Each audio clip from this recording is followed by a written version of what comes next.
मतलब जीवित तो हैं हम, पर एक एजे लाश की तरह हो चुके हैं। हम लोगों के पास कुछ नहीं छोड़ा है। मतलब ये मान के चलिए कि हमारी जो कुछ भी चीज़ें हैं वो हमसे छीनी जा रही हैं। हम लोग, हमारी ज़मीनें हैं, जैसे हमारे सास ससुर हैं, बेचारे वो अपने घर में नहीं रह सकते हैं।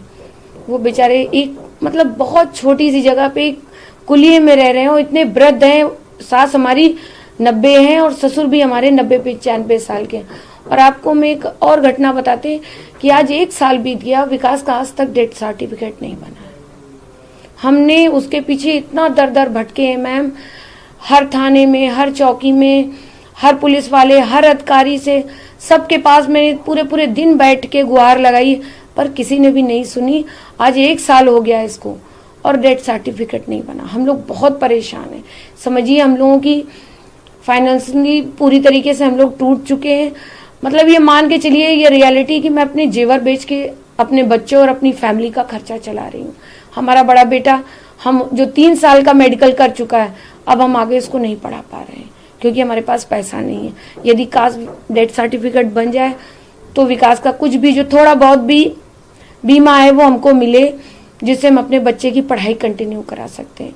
मेरे लिए बहुत मतलब ये 1 साल इतना ज़्यादा हम लोगों के लिए खराब गया है। कोई मदद नहीं करने को तैयार है। जहाँ पर भी जाते हैं वहाँ बैठे रहते हैं हम लोग, कोई सुनता ही नहीं है हम लोगों की। मैं पूरे दिन बैठी रहती हूँ, लोग बैठाए रखते हैं, फिर शाम को बता देते हैं कि नहीं ये नहीं, आप यहाँ चले जाओ, आप यहाँ चले जाओ।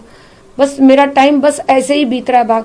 आप समझ सकते हो, आप भी एक लेडीज हो, सिंगल पेरेंट्स होना दुनिया में सबसे कठिन काम है।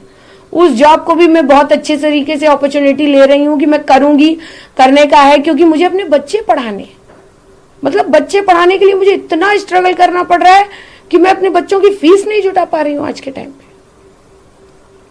कोई मदद नहीं करने को तैयार है। कहीं भी चले जाते हैं, ये आप समझिए डेथ सर्टिफिकेट के लिए मैं पोस्टमार्टम हाउस गई, वहां पर जो भी देखता है, अरे ये तो बहुत हाइट पे केस है, अरे बहुत हाइट पे केस है। विकास दुबे के बाप का नाम राकेश दुबे लिख दिया गया, राम कुमार दुबे की जगह राकेश दुबे कर दिया गया। बताइए कैसे बनेगा मैम? कहाँ जाऊं, कैसे जाऊं? दर दर भटक चुकी हूँ इस चीज के लिए। कोई सुनने को तैयार नहीं है हमारी बात। हम ये कह सकते हैं कि 1 साल पहले जो विकास दुबे जी ने जो किया उसका परिणाम था, लेकिन उसका खामियाजा अभी तक परिवार बिल्कुल भुगत रहा है। हम लोग तो उस चीज का दंश भोग रहे हैं। आप बताइए, बच्चे पढ़ने वाले, पढ़ाई नहीं हो पा रही है उनकी। बेटा मेरा बड़ा वाला होपलेस हुआ जा रहा है, क्या मैं जिंदगी में दोबारा मतलब आगे अपनी पढ़ाई कंटिन्यू कर पाऊंगा? मेरे लिए बहुत कठिन है।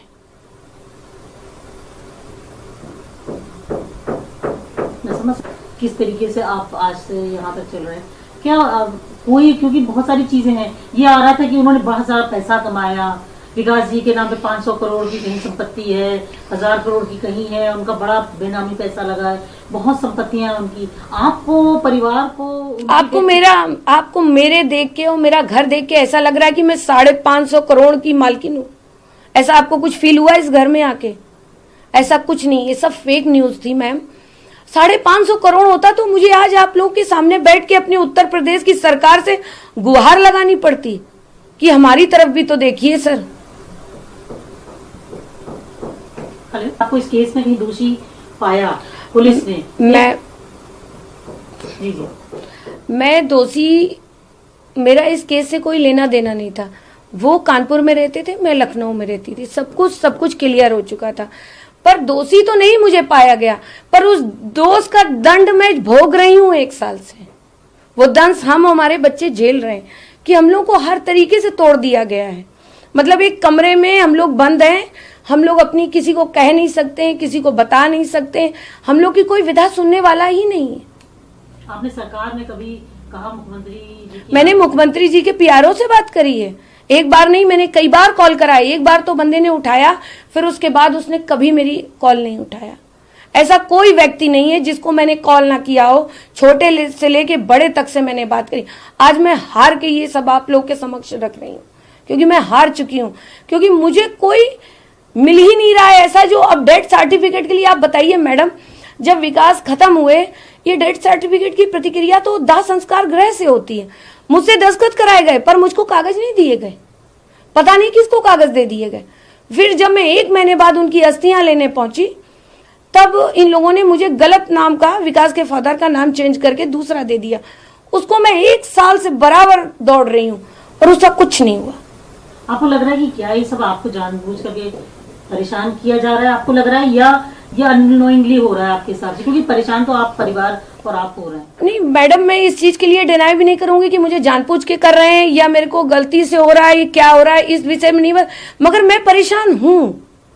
मुझे परेशान किया भी जा रहा है कि नहीं किया जा रहा है, बड़े आला अधिकारियों तक जा रही है खबर की नहीं जा रही है। अब ये तो मैं नहीं एकदम पूछती, मगर मैं हर जगह जाती हूँ।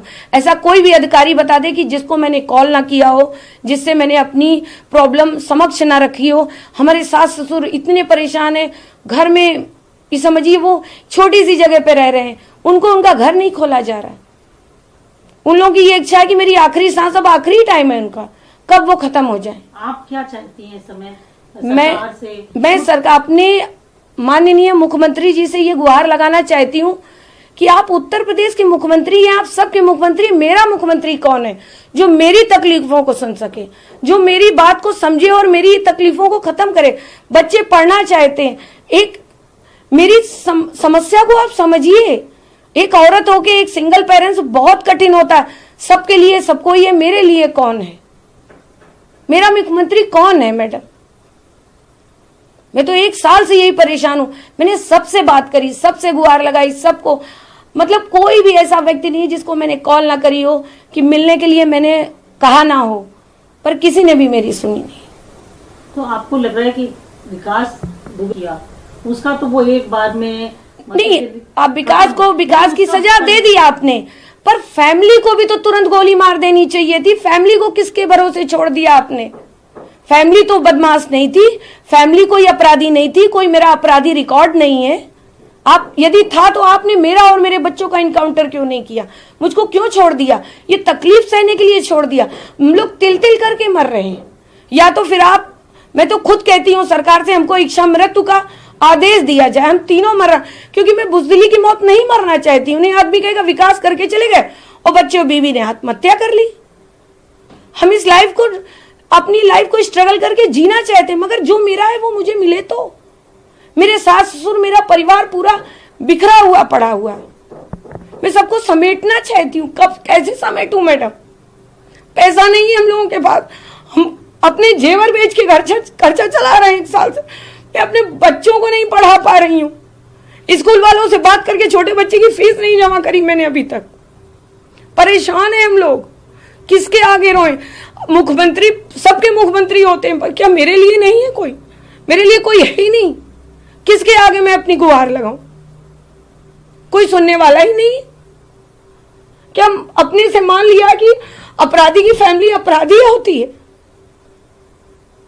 इसका मतलब हम लोग अपराधी थे तो क्यों छोड़े गए? हम लोग को मार देना चाहिए था, हम लोग को जिंदा नहीं रखना चाहिए था। कुछ 10 पुलिस वाले मरे थे, बार बार ये कहा जाता है कि भाई, तो ऑब्वियसली जो मारे गए लोग हैं, मुझे उनसे भी बहुत सिंपैथी है मैम, ये मान के चलिए। मैंने उनके लिए कभी कुछ नहीं कहा, ना ही जिंदगी में करूंगी। मैं ये चाहती हूँ मैं जिंदगी भर सब उनकी नतमस्तक हूँ। चलिए विकास से जो गलती हुई, मैंने उसके लिए कभी स्टैंड नहीं लिया, आपने देखा, मैंने कभी नहीं लिया। मैंने उस चीज को माना, मैंने उनकी गलती को एक्सेप्ट किया, बट अब फैमिली को क्यों आप भुगा रहे हैं? हम लोग भोग रहे हैं इस समय।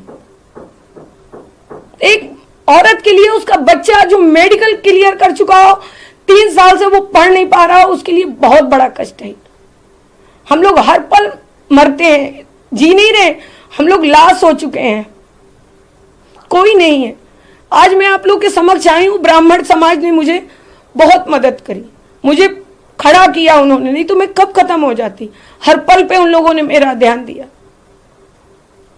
मैं ब्रह्म समाज की हमेशा शुक्रगुजार रहूंगी, जब तक जीऊंगी तब तक उन्हीं के लिए। अभी कह सकते हैं कि आप ये चाहते हैं कि आपके परिवार की भी बात सुनी जाए? हाँ, नहीं जरूर, रक्षा उनकी भी। हाँ, हम भी आम नागरिक हैं, इसी समाज की जनता हैं, हम कहाँ जाएं? हम आपके लिए वैसे भी आम लोगों तक निकल पाना शायद बहुत मुश्किल है। मैं गेट के बाहर नहीं जा सकती, आदमी ऐसे देखता है जैसे चिड़ियाघर से कोई जानवर छूटा हुआ। आप ही समझिए हम लोग कैसे स्ट्रगल कर रहे हैं। या तो सरकार बताए तो हम लोग घर के अंदर अपने आप को खत्म कर रहे हैं, रियलिटी है।